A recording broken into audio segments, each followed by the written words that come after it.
క్రీస్తునందు ప్రియమైనటువంటి దేవుని బిడ్డలందరికీ క్రీస్తు ప్రభు రక్తంలో కడగబడి తండ్రిన దేవుణ్ణి ఆరాధించడానికి వచ్చిన మీ అందరికీ కూడా యేసుక్రీస్తు నామములో శుభములు తెలియజేస్తున్నా. గడిచిన వారంలో పేతురు యొక్క ఆత్మీయ భ్రష్టత్వాన్ని గురించి మనం ధ్యానించాం.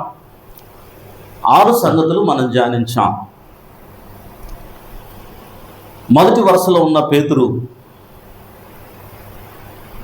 క్రీస్తు ప్రభువుకు దగ్గరగా ఉన్న పేతురు దూరం అయిపోయాడు. అనగా ఆత్మీయుడిగా భ్రష్టుడయ్యాడు. 6 కారణాలు జ్ఞాపకం చేసుకున్నా. అయితే ఈ దినము భ్రష్టుడైనటువంటి పేతురు, ఆత్మీయ భ్రష్టత్వానికి గురైన పేతురు తిరిగి ఎలా లేచాడు, ఎలా నిలబడ్డాడు, ఆత్మీయంగా దిగజారిన పేతురు ఎలా నిలబడ్డాడన్న అంశాన్ని ఈరోజు మనము ధ్యానించుకుందాం. సామెతల గ్రంథం 24వ అధ్యాయము 16వ వచనములో, నీతిమంతుడు 7 మార్లు పడినను తిరిగి లేచును. పడిపోయిన పేతురు లేచాడు. నీతిమంతుడు 7 మార్లు పడినను అనగా, నీతిమంతుడు అంటే దేవుని యందు విశ్వాసముంచి దేవుని ఆజ్ఞల ప్రకారము అనుసరించి నడిచేవాడు నీతిమంతుడండి. దేవుని యందు విశ్వాసముంచి దేవుని ఆజ్ఞల ప్రకారము దేవుని చిత్తానుసారముగా నడిచేవాడు నీతిమంతుడు. అలాంటి నీతిమంతుడు 7 సార్లు పడినా లేస్తాడంటాడండి. 7 సార్లు ఆత్మీయంగా దిగజారినా లేస్తాడు, తిరిగి లేస్తాడు. ఒక సత్యాన్ని మనందరూ జ్ఞాపకం చేసుకోవాలండి. ఒక మంచి క్రైస్తవుడు క్రీస్తుని ఎరిగినటువంటి వాడు, క్రైస్తవ జీవితాన్ని అనుభవిస్తున్నవాడు, క్రీస్తు ప్రభువుని రుచి చూచి తెలుసుకున్నవాడు, తన జీవితాన్ని మార్చుకున్నవాడు తిరిగి లోకానికి వెళ్ళడము చాలా కష్టమండి. క్రైస్తవుడు అయిన తర్వాత లోకానికి వెళ్ళడం అండి నిజమైన క్రైస్తవుడు. ఎందుకంటే ఒక శ్రేష్టమైన జీవితాన్ని అనుభవిస్తూ తిరిగి భ్రష్టమైన జీవితానికి వెళ్ళడం ఎవరండి? అయితే ఒకవేళ పడిననో తిరిగి లేస్తాడంటాడు. 7 మార్లు పడిననో అనగా, నీతిమంతుడైనప్పటికీ అతనికి అనేక శోధనలు ఉంటాయి, అనేక కష్టాలు ఉంటాయి, అనేక ఆర్థిక ఇబ్బందులు ఉంటాయి, అనేక అపజయాలు ఉంటాయి. వాటిని బట్టి ఒక్కొక్కసారి పడిపోవచ్చు. అయినా క్రీస్తు కృప ద్వారా తిరిగి లేపబడడం నిజంగా చాలా ఆశీర్వాదం అండి. దేవుని కృప వలన తిరిగి లేపబడ్డాం. బైబిల్ గ్రంథంలో ఆత్మీయంగా దిగజారిన వారు చాలామంది మనకు కనిపిస్తారు. పేతురుని జ్ఞాపకం చేసుకున్నా. ఆత్మీయంగా దిగజారినటువంటి తప్పైన కుమారుడు మనం చూస్తాం. తప్పైన కుమారుడు నిజంగా తన జీవితంలో భ్రష్టు పెట్టిపోయాడు. అయితే తప్పు తెలుసుకొని మారు మనసు పొంది తిరిగి వచ్చినప్పుడు తండ్రితో ఎంత దీవించబడ్డాడండి. అనగా తప్పిపోయిన వాడు, పడిపోయిన వాడు లేచినప్పుడు దీవించబడతాడు. దావీదు దిగజారిపోయాడు, పాపము చేసి దేవునికి దూరం అయిపోయాడు, చేయకూడని పాపం చేశాడు, దేవునికి దూరం అయ్యాడు. తిరిగి పశ్చాత్తాపడ్డాడు. పశ్చాత్తాపడి దేవునికి ఇష్టానుసరుడైనాడు. పడ్డ తర్వాత లేచిన వాడండి. దిగజారిన తర్వాత తిరిగి లేచిన వాడు దీవించబడతాడు. బైబిల్ అందులో చాలా ఉదాహరణలు ఉన్నాయండి. దేవుని బిడ్డలారా, దిగజారిన వాడు తిరిగి లేవడము, అలాంటి వారు ఎంతో దీవించమన్నట్లు శ్రేష్టమైన దీవెనను అనుభవించినట్లు మనం చూస్తాం. ఒకవేళ తిరిగి లేవని వారు భ్రష్టులైపోయారు. బైబిల్లో చాలా ఉదాహరణలు మనకు కనిపిస్తాయి. తమ తప్పు తెలుసుకోకుండా, మారు మనసు పొందకుండా, పశ్చాత్తాపడకుండా అలాగే ఉన్నవారు, తప్పిపోయి అలాగే ఉన్నవారు, ఇక అలాంటి వారిని నూతన పరుచుట అసాధ్యమో. అలాంటి వారికి దేవుని తీర్పు తీక్షణమైన అగ్ని ఉంటుందండి. కాబట్టి అలాంటి స్థితిలో లేవని వారు, తిరిగి మార్పు నమ్మని వారు అలాగే భ్రష్టులైనట్లు మనం చూస్తున్నాం. మనందరికీ, క్రైస్తవ లోకానికి తిరిగి లేచినటువంటి పేతురు ఒక చక్కని మోడల్ అండి. బంతిని కొట్టినప్పుడు ఎంత స్పీడ్తో కొడితే అంత స్పీడ్తో లేస్తుంది. ఎంత స్పీడ్తో దిగజారాడో దుడుకు పేతురు, అంత స్పీడ్తో ఆయన పైకి లేచాడు, అంత వేగంగా పైకి లేచాడు, అంత ఉన్నతంగా దేవుని యొక్క పనిముట్టుగా వాడబడ్డాడు పేతురు అండి. నిజంగా ఎంత దీవెనకరం. మనందరికీ, క్రైస్తవ లోకానికి తిరిగి లేచినటువంటి పేతురు ఒక చక్కని ఉదాహరణ అండి. క్రీస్తు ప్రభువును గెత్సెమనే తోటలో పట్టుకుని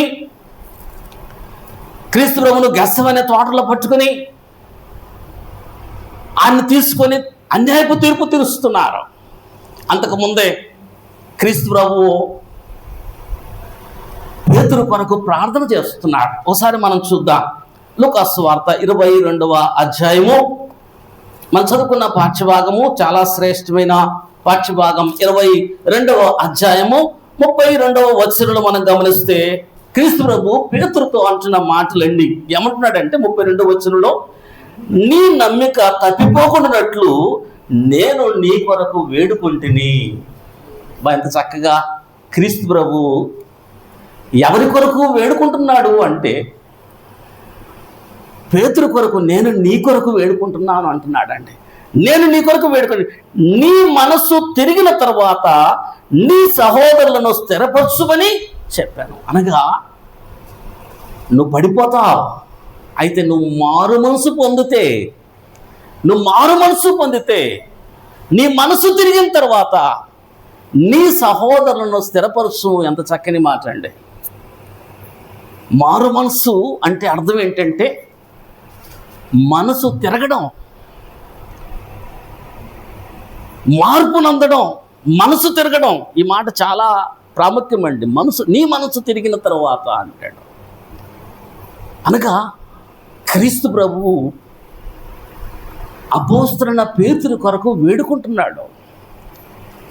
క్రీస్తు ప్రభు జీవితంలో యోహాను సువార్త 17వ అధ్యాయంలో గమనించినట్లయితే అపోస్తలుల కొరకు ఎంతగా తండ్రిని వేడుకుంటున్నాడండి, ఎంతగా ప్రార్థన చేస్తున్నాడు.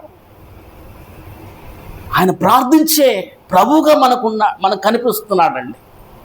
అంతేకాకుండా నీ మనసు తిరిగిన తర్వాత నీ సహోదరులను స్థిరపరచు అంటున్నాడు.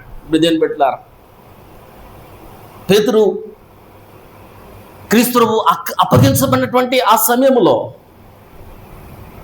అక్కడ వరండాలో కూర్చొని చలి కాచుకుంటున్నాడు. ఒక చిన్నది వచ్చింది, నువ్వు ఆయనతో కూడా ఉన్నావు కదా అనింది. అయితే ఆయన ఎవరో నాకు తెలియదమ్మా, నేను ఆయనతో కూడా లేను అంటాడు. ఒక గడియ తర్వాత ఇంకొక సైనికుడు వస్తాడు, నువ్వు ఆయనలో ఒకడివి కదా అంటాడు. ఆయన ఎవరో నాకు తెలియదు అంటాడండి. మూడవసారి ఇంకొకడు వస్తాడండి. వచ్చినప్పుడు అక్కడ ఆ మాట మనం చూద్దాం. 22వ అధ్యాయము, లూకాసు వార్త 22వ అధ్యాయము 61వ వచనంలో 60వ వచనంలో, అందుకు పేతురు 59వ వచనం, ఇంచుమించు ఒక గడియ తరువాత మరొకడు నిజముగా వీడును ఆయనతో కూడా ఉండెను, వీళ్ళు గలియుడనని దృఢముగా చెప్పెను. అందుకు పేతురు పోయి, నీవు చెప్పినది నాకు తెలియదనెను. అతను ఇంకనూ మాట్లాడుచుండగా వెంటనే కోడి కూసెను. అప్పుడు ప్రభువు తిరిగి పేతురు వైపు చూచెను గనుక పేతురు, నేడు కోడి కూయొక్క మునుపు నీవు ముమ్మారు నన్ను ఎరుగవని ప్రభు తనతో చెప్పిన మాట జ్ఞాపకము చేసుకుని వెలుపలికి పోయి సంతాపపడి ఏడ్చెను అన్న మాట మనం చూస్తామండి. వెలుపలికి పోయి సంతాపపడి ఏడ్చెను. ఒక సైనికుడు వచ్చి, నువ్వు గలీలుడు ఆయనతో కూడా ఉన్నావన్నప్పుడు పేతురు అంటున్నాడు, ఆయన ఎవరో నాకు తెలియదు అంటున్నాడండి. అతని ఇంకొన్ని మాట్లాడుతుండగా ఎప్పుడైతే క్రీస్తు ఎవరో తెలియదు అంటున్నాడో వెంటనే కోడి కూసినట్లు మనం చూస్తున్నా.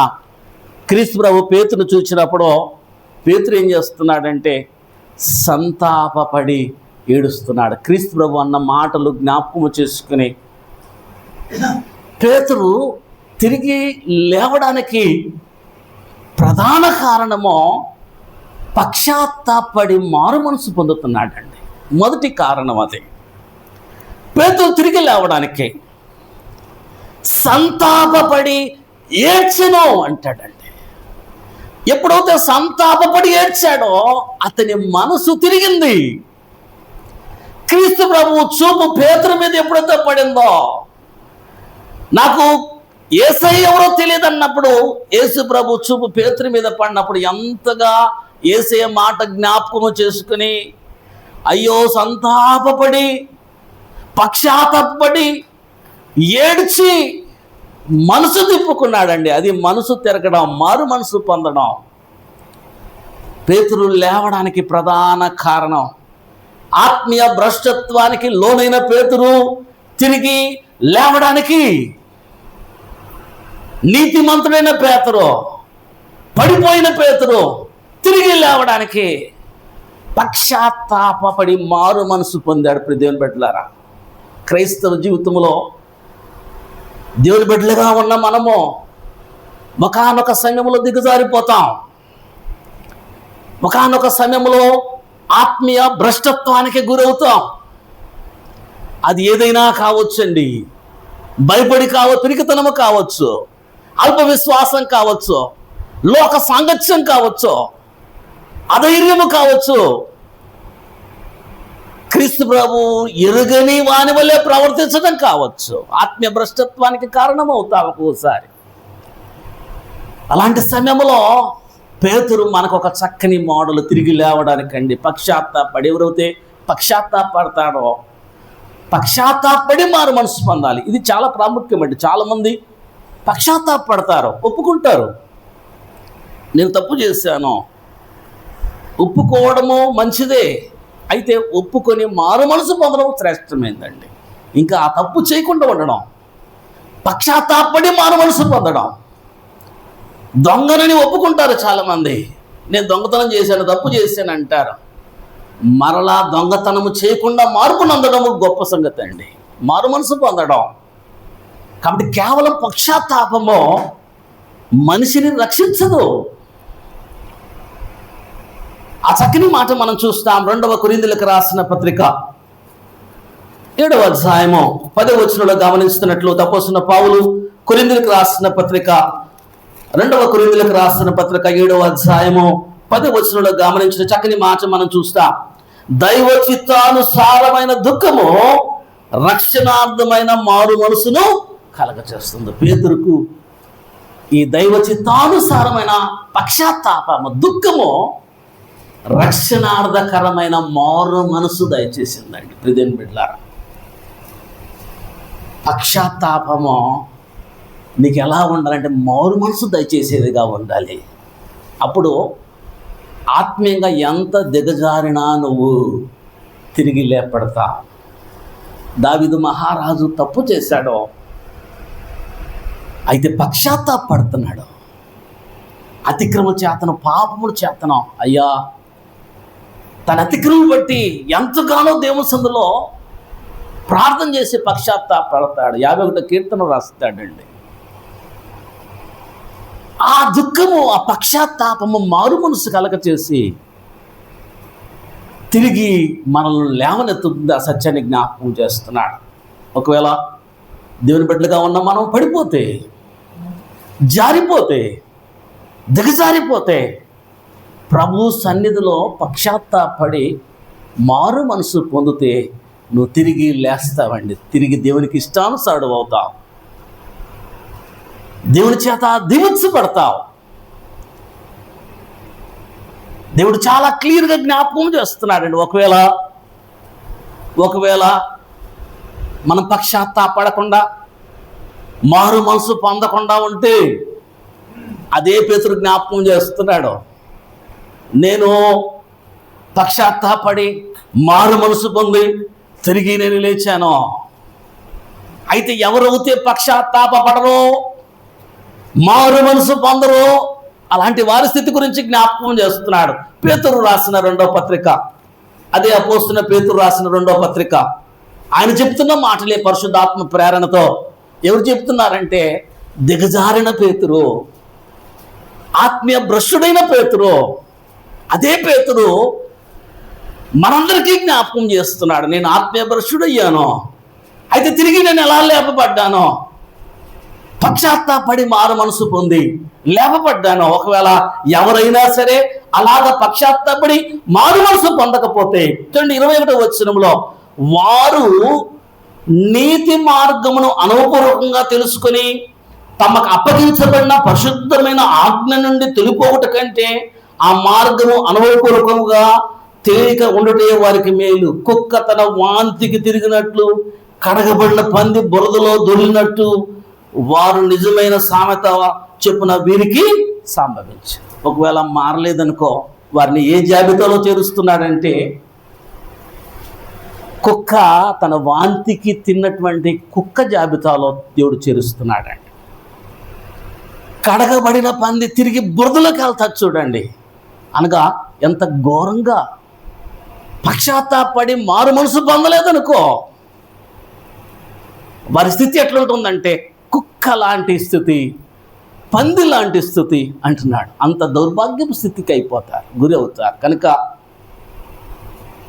దిగజారిపోయిన మనము ఒకవేళ ప్రభువులో దిగజారిపోతే, ఆత్మీయంగా మనం భ్రష్టులైపోతే, పశ్చాత్తాపడి మారు మనసు పొందాలని లేఖనాల ద్వారా దేవుడు మనందరినీ కూడా హెచ్చరిక చేస్తున్నాడండి. ఎప్పుడైతే మనం పశ్చాత్తాపడి మనసు మార్చుకుంటామో, ఎజికేల్ గ్రంథంలో చాలాసార్లు జ్ఞాపకం చేసుకున్నా, ఎవరైతే ప్రవర్తన దిద్దుకుంటారో, దుర్మార్గుడు మరణంతో నాకు ఇష్టం లేదు, అయితే ప్రవర్తన దిద్దుకొని మార్పు చెందేవా అని అంటే నాకు చాలా ఇష్టం అంటాడండి దేవుడు. మార్పు నుండి ప్రవర్తన ఎవరైతే దిద్దుకుంటారో వారి నేను సంతోషిస్తానంటాడు. కనుక ప్రియమైన బిడ్డలారా, భ్రష్టత్వానికి గురైనటువంటి ప్రతి వారు ఎవరైనా సరే లేవడానికి దైవ చిత్తానుసారమైన దుఃఖము రక్షణార్థకరమైన మారు మనసును దయచేస్తుంది. పశ్చాత్తాపము మారు మనసు దయచేస్తుంది. అది మనలను దిగజారిన ఆత్మీయ స్థితి నుంచి లేవనెత్తుతుందన్న సత్యాన్ని దేవుడు అపోస్తున్న పేతురు ద్వారా మన జ్ఞాపకం చేస్తున్నాడు. దిగజారిన పేతురు లేవడానికి దైవ చిత్తానుసారమైన దుఃఖము మారు మనసు ఎంతగానో ఉపయోగపడినట్లు మనం చూస్తున్నాం. అలా మనము లేవాలని వాక్యం ద్వారా దేవుడు మనందరినీ కూడా హెచ్చరిక చేస్తున్నాడండి. తర్వాత రెండోదిగా పేతురు లేవడానికి ఇంకొక మంచి కారణాన్ని మనం చూస్తాం. యోహాను సువార్త 20వ అధ్యాయం, యోహాను సువార్త 20వ అధ్యాయం, 20వ అధ్యాయము మొదటి నుంచి మనం చదువుకున్నట్లయితే, ఆదివారమున ఇంకనూ చీకటిగా ఉన్నప్పుడు మగ్దలేని మరియా పెందల కడ సమాధి వద్దకు వచ్చి సమాధి మీద ఉండిన రాయి తీయబడుట చూచెను. గనుక ఆమె పరిగెత్తుకొని సీమోనును పేతురు వద్దకును యేసు ప్రేమించిన మరొక శిష్యుని వద్దకును వచ్చి ప్రభువును సమాధిలో నుండి ఎత్తుకుని పోయి ఆయనను ఎక్కడ ఉంచిరో ఎరుగమని చెప్పాను. కాబట్టి పేతురును ఆ శిష్యులను బయలుదేరి సమాధి వద్దకు వచ్చారు. వారిద్దరు కూడి పరిగెత్తుచుండగా ఆ శిష్యుడు పేతురు కంటే త్వరగా పరిగెత్తి ముందుగా సమాధి వద్దకు వచ్చాను. ఇక్కడ క్రీస్తు పునరుద్ధరణైనటువంటి దినములో, ఆదివారమున, ప్రభు పునరుద్ధరణ దినమున మగ్దలేని మరియా కొంతమంది స్త్రీలు పెందల కడనే సమాధి దగ్గరికి వస్తున్నారు. సమాధి ఖాళీగా ఉండడం చూసి వెంటనే ఎక్కడికి వెళ్తున్నారంటే పేతురు దగ్గరికి, యేసే ప్రేమించిన శిష్యుడిని యోహాను దగ్గరికి పరిగెత్తుకుంటూ వాళ్ళు చెప్తున్నారండి. అప్పుడు పేతురు యోహానులో సమాధి దగ్గరికి వస్తున్నారు. ఎలా వస్తున్నారంటే పరిగెత్తుకుంటూ వస్తున్నారు, ఆతృతతో వస్తున్నారు. క్రీస్తు ప్రభు శ్రమలలో ఉన్నప్పుడు పేతురు ఎక్కడ ఉన్నాడంటే దూరంగా ఉన్నాడు. అనగా ఆత్మీయంగా దిగజారి క్రీస్తు ప్రభుకు దూరం అయ్యాడండి. ఇప్పుడు ఎక్కడికి వస్తున్నాడంటే దగ్గరగా వస్తున్నాడు. ఎక్కడికి వస్తున్నాడు? సమాధి క్రీస్తు ప్రభు దగ్గరికి. ఎలా వస్తున్నాడు? పరిగెత్తుకొని వస్తున్నాడు. ప్రియదేవుని బిడ్డలారా, దూరమైన పేతురు దగ్గర అవుతున్నాడు. క్రీస్తు ప్రభువు శ్రమలను చూచి పిరికితనముతో తను కూడా ఎక్కడ శ్రమలు అనుభవించాల్సి వస్తుందో అనేది దూరంగా ఉన్నటువంటి పేతురు ఇప్పుడు దగ్గరికి పరిగెత్తుతున్నాడు యోహానుతో పాటు అండి. ప్రియదేవుని బిడ్డలారా, చాలా శ్రేష్టమైన సంగతులు ఇక్కడ దేవుడు మనతో జ్ఞాపకం చేస్తున్నాడు.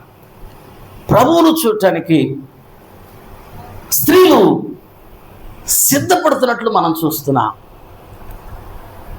ఎలా వారు సిద్ధపడ్డారు అంటే లూకాసు వార్త 23వ అధ్యాయము, లూకాసు వార్త 23వ అధ్యాయము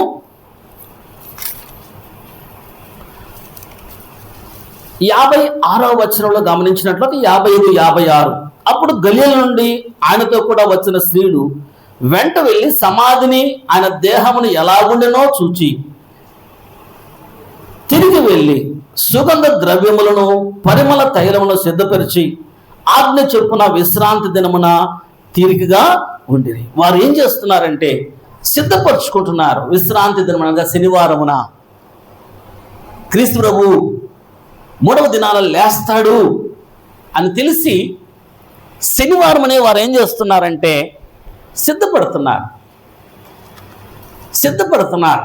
కావలసిన సుగంధ ద్రవ్యాలన్నీ కూడా ఏర్పాటు చేసుకొని సిద్ధపడుతున్నారు.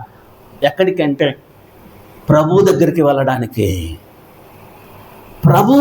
వెళ్ళడానికి సిద్ధపాటు చాలా అవసరమండి. క్రైస్తవులుగా మనం నేర్చుకోవాలి. క్రైస్తవ జీవితం అంటే ఆషామాషి కాదండి. ఎలా అంటే అలా ఉంటే ఆత్మీయంగా దిగజారిపోతాం. ప్రభువు దగ్గరికి రావడానికి, తండ్రిని దేవుణ్ణి ఆరాధించడానికి రావడానికి ఎప్పుడు సిద్ధపడాలంటే ముందు రోజే సిద్ధపడాలి. ఎంతమంది దేవుని బిడ్డలు అలాగా సిద్ధపడుతున్నారు? స్త్రీలు ముందుగానే సిద్ధపడి తీరికగా ఉన్నారు. రేపు ఆదివారము సర్వోన్నతమైనటువంటి దేవుని సన్నిధికి మనం వెళ్తున్నాము. అద్వితీయ సత్య దేవుణ్ణి ఆరాధించడానికి మనం వెళ్తున్నాము. పరిశుద్ధుడైన దేవుణ్ణి ఆరాధించడానికి వెళ్తున్నాం. మహోన్నతుడైనటువంటి దేవుణ్ణి నివాస స్థలానికి మనం వెళ్తున్నాం. ఎంత సిద్ధపాటు మనం కలిగి ఉన్నాం క్రైస్తవులుగా అండి. రేపు ఆదివారము సిద్ధపడాలి. మనం ఏ బట్టలు వేసుకోవాలి, ఏ పాటలు పాడాలి, ఏ వాక్యము ధ్యానించాలి, ఎలా దేవుని సన్నిధికి వెళ్ళాలి. ఈరోజు అనేక మంది ఆదివారం అంటే హడావుడి, సిద్ధపాటు ఏదండి? ప్రభు సన్నిధి కొరకు దేవుని ఆరాధించటానికి సిద్ధపాటు ఏది? అబ్రహాము పోయినసారి మనం జ్ఞాపకం చేసుకున్నాం, బలి అర్పించటానికి 3 దినములంత ప్రయాణం మోరియా దేశానికి వెళ్ళడానికండి. అబ్రహాము సిద్ధపడుతున్నాడు. కట్టెలు తనే చీలుస్తున్నాడు, గాడిదకు తనే గంతులు కడుతున్నాడు, పనివారిని సిద్ధం చేస్తున్నాడు, నిప్పులు సిద్ధం చేసుకుంటున్నాడు.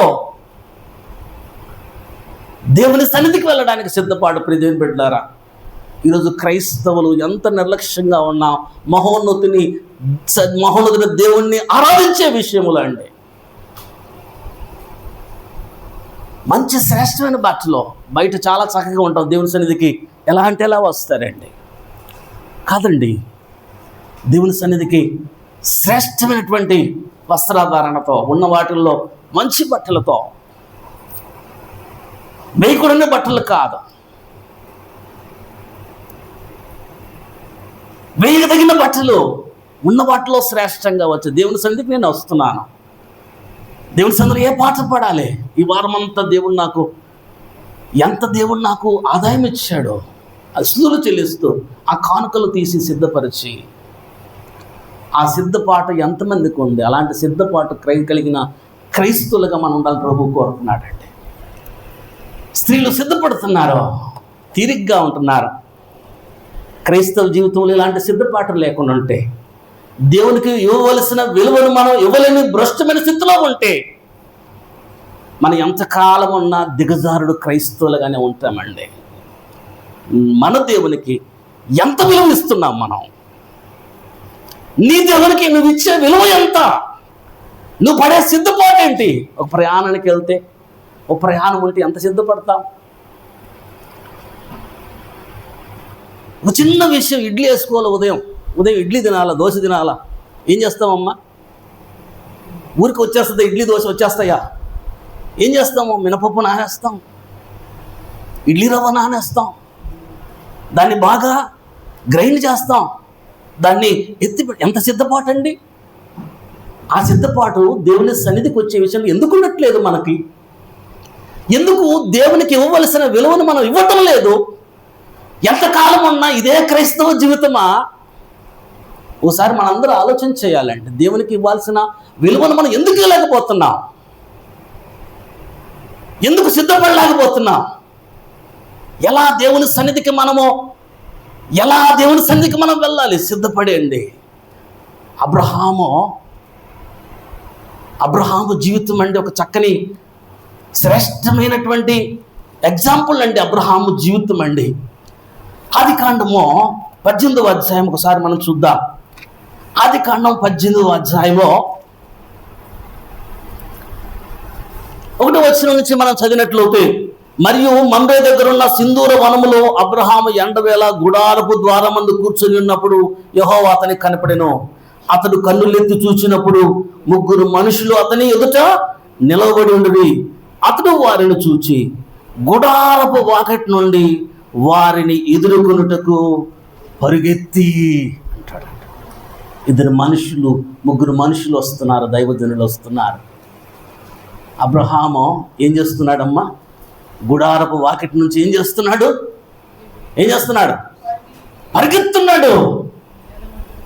పరిగెత్తున్నాడు. నేల మటుకు సాష్టాంగ నమస్కారం. దేవునికి ఇచ్చే విలువ అండి అది. దేవునికి ఇచ్చే విలువ. అప్పుడు అబ్రహాం వయసు ఎంత? అబ్రహాం వయసు ఎంత అప్పుడు? 17లో గమనించినట్లయితే 17-18లో అప్పుడు అబ్రహాము సాగిలపడి నవ్వి 100 ఏళ్ల వానికి సంతానము అనగా ఎంత వయసు అండి అబ్రహాముకి? 100 సంవత్సరంలో దేవుని బిడ్డల దగ్గరికి ఏం చేస్తున్నాడు? దేవుని సన్నిధికి రావడానికి మనకు ఆసక్తి ఏది? అబ్రహాం ఆ వయస్సులో పరిగెత్తుతున్నాడు. ఆ వయస్సులో నేల మట్టుకు సాష్టాంగ నమస్కారం చేస్తున్నాడు అండి. నేల మట్టుకు వంగి నమస్కారం చేస్తున్నాడు. దేవునికి అంత విలువ ఇస్తున్నాడండి. వృద్ధుడు, వయస్సు కలిగినటువంటి వృద్ధుడు దేవునికి ఎంత విలువ ఇస్తున్నాడో. అంత మాత్రం కాకుండా శారమ్మ దగ్గరకు వచ్చాడు. త్వరగా సిద్ధం చేయమంటున్నాడు. ఏం చెప్తున్నాడమ్మా? ఏం చేయమంటున్నాడు? 6వ వచనంలో గమనించినట్లయితే ఏమంటాడంటే 6వ వచనంలో చూడండి, అబ్రహాము గుడారంలో శారమ్మకు త్వరగా వెళ్ళి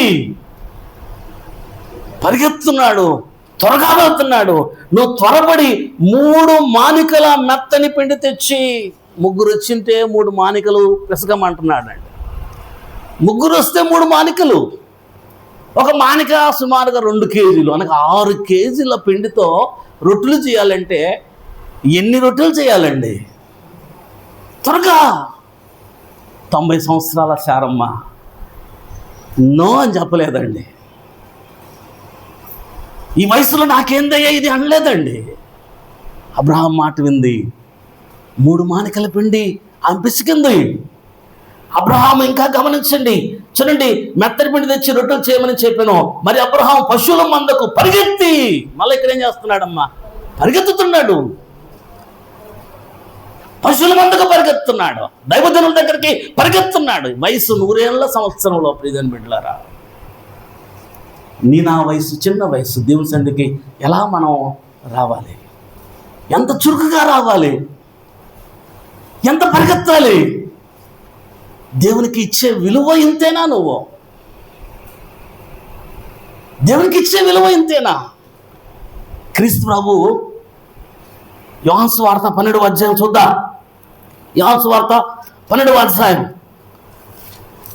1వ వచనంలో గమనించినట్లయితే ఒక చక్కని మాట అక్కడ మనం చూస్తామండి. యోహాను సువార్త 12వ వచనంలో, కాబట్టి యేసు తాను మృతుల నుండి లేపిన లాజరు ఉన్న బేతనియాకు పస్కా పండుగకు 6 దినములు ముందుగా ఎప్పుడు వస్తున్నాడమ్మా? క్రీస్తు ప్రభు ఎప్పుడు వచ్చాడమ్మా? బేతనియాకి పండుగ చేయడానికి ఎన్ని సంవత్సరాలుగా ముందుగా వస్తున్నాడు. దేవుని సన్నిధికి ఎప్పుడు రావాలమ్మా? ముందుగా రావాలి. ఎలా రావాలి? పరిగెత్తాలి, సిద్ధపడాలి. నువ్వు మహోన్నతుని సన్నిధికి వస్తున్నా, మహోన్నతుని ఆరాధించడానికి వస్తున్నా. ఆదివారం అంటే ఒక పండుగ, మనకి ఒక మంచి వస్త్రాలు ధరించుకుని పాటలు సిద్ధపడి, ప్రార్థన ద్వారా సిద్ధపడి, మన హృదయాన్ని మంచి నేలగా సిద్ధపరుచుకొని దేవుని సన్నిధికి రావాలండి. ప్రియమైన బిడ్డలారా, ఆత్మీయంగా దిగజారిపోకుండా ఉండాలంటే పేతురు సమాధి దగ్గరికి ఎలా వస్తున్నాడంటే పరిగెత్తుతున్నాడు. ప్రియమైన బిడ్డలారా, క్రీస్తు ప్రభు ముందుగా వచ్చాడు. ఈరోజు ఆరాధన అంటే ఎంత ఆలస్యం చేస్తామమ్మా.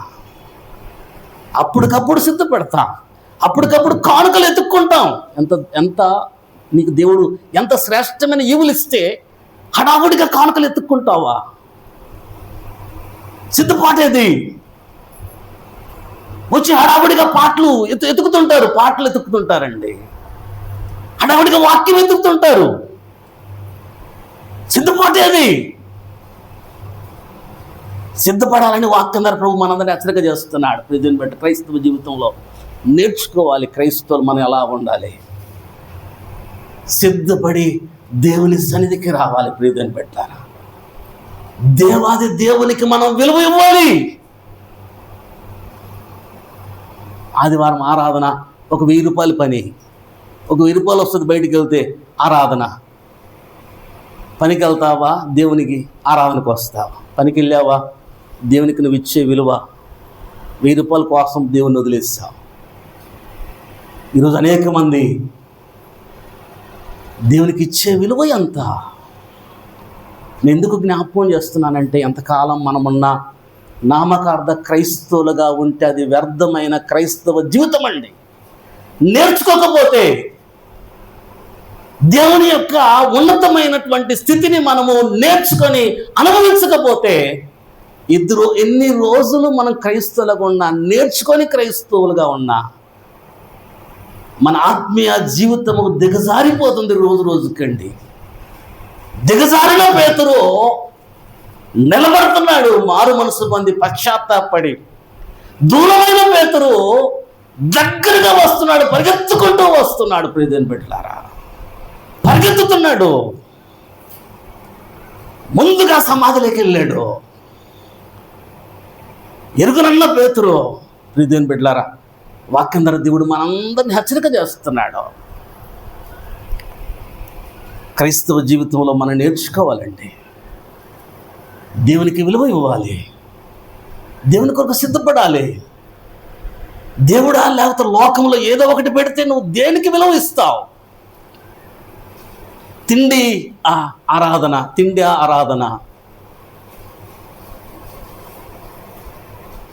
ఆరాధన. నువ్వు దేవుని వదిలేసావంటే మనం దేవునికి ఇచ్చే విలువ ఎంత? కనుక దేవుని బిడ్డలారా, దేవుడు వాక్యం హెచ్చరిక చేస్తున్నాడు. దేవుని సన్నిధికి ముందుగా రావాలి. ఎలా రావాలి? సిద్ధపడి రావాలి. పరిగెత్తాడు అబ్రహాము 100 సంవత్సరంలో. పేతురు పరిగెత్తున్నాడు దేవుని సన్నిధికి. క్రీస్తు ప్రభు 6 రోజులు ముందుగానే వచ్చాడు.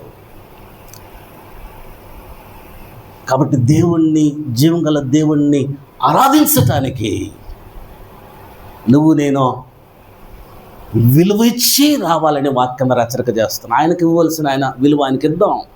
ఆయనకి ఇవ్వవలసిన విలువను ఆయనకి ఇద్దాం.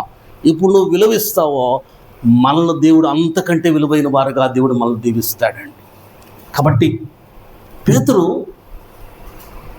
ఆత్మీయ దిగజారు నుంచి తిరిగి నిలబడడానికి 2 సంగతులే మీతో జ్ఞాపకం చేశాను. ఇంకా దాదాపు 5 సంగతులు ఇంకా ఉన్నాయి. రెండు సంగతులు మనకు సమయము అయిపోతుంది కనుక ఈ రెండు సంగతులు పశ్చాత్తాపడి మారు మనసు పొందావా, ఏ విషయంలో అయినా నువ్వు నిలబడతావు. దూరమైన పేతురు దగ్గరయ్యాడు. మారు మనసు పొంది పశ్చాత్తాపడండి. దేవునికి ఇవ్వవలసిన విలువను మనం దేవునికి ఇవ్వాలి. దేవుని సన్నిధి కొరకు సిద్ధపడాలి. వాక్యం ద్వారా దేవుడు మన హెచ్చరిక చేస్తున్నాడు. దేవుని చెప్తుంది మన విషయాలు మరొక వారం జ్ఞాపకం చేసుకున్నాం. దేవుడు చిన్న మాట మన వెనుకలో దీవించి ఫలింపచేయును కాక.